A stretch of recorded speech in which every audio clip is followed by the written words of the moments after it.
Now, in the months after the Grenfell fire, many promises were made that we would never let such a tragedy happen in the capital again. 21 months on, and survivors say they are still not convinced lessons are being learned fast enough.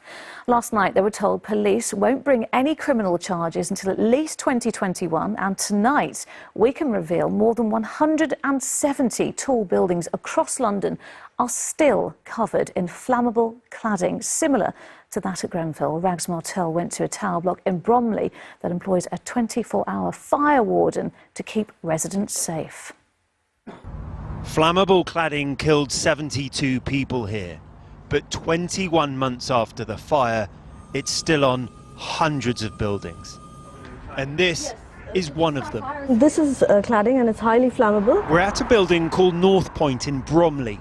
It's covered in the most dangerous type of cladding. This is all category 3, which is the highest category of risk you can get, and most of it is similar to that found on Grenfell. This building is deemed so dangerous it needs a 24-hour waking watch to keep it safe.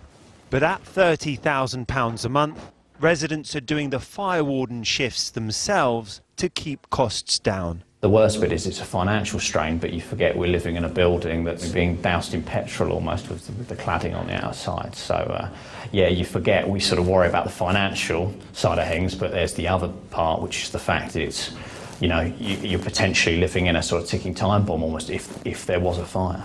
And for all the residents here, the bills are stacking up. So all in all, it totaled up to £7,000 for 2018, which we had to pay. And then in 2019, we received another bill for, which we had to pay in January for £6,900 just for the waking watch. It's not even to fix the cladding. And some North Point residents are struggling with these spiralling costs. We also, kind of feel abandoned in a way, because it seems like the government has left us to deal with this problem on our own. This is a problem that we didn't have any hand in creating. Government figures released today show there are 354 high-rise buildings with flammable cladding in England. At least half are in the capital. 27 London councils have buildings with flammable cladding, leaving 176 tower blocks still with Grenfell-style cladding on them. It's completely unacceptable that this length of time on, this problem's still unresolved, and the bills for the flat owners are still running up. The government has called for private building owners and developers to pay for the work, but at North Point, none are legally liable. Taylor Wimpey told us it did not build the North Point development and is not the current owner of the site, and has not had any ownership or legal responsibility for the building since 2007. And the freeholder of the North Point building, Citystead Limited, said the property was compliant with government building regulations. Clearly, these are not fit for purpose. We put it to the government that 21 months after Grenfell, this was one of 354 buildings still with flammable cladding on it. Aren't you embarrassed there are so many?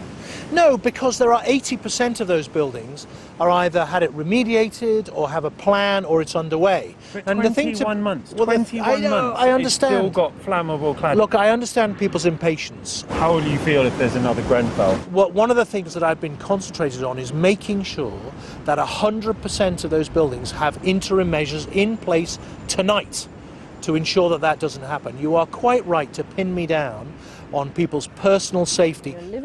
But for the residents of North Point, they remain living in a building with flammable cladding, with no resolution or solution in sight.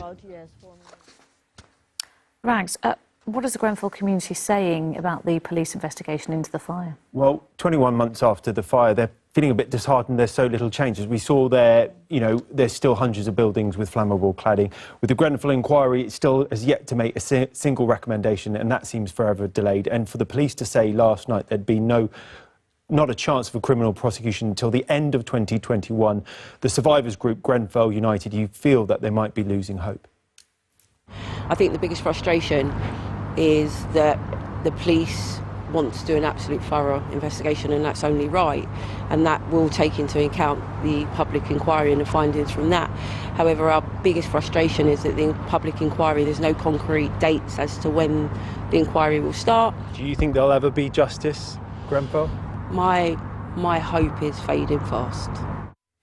Big thing about Grenfell was that residents weren't being listened to, and 72 people died in the tower, and you'd expect something to change, but so far very little has. All right, Rags, thank you.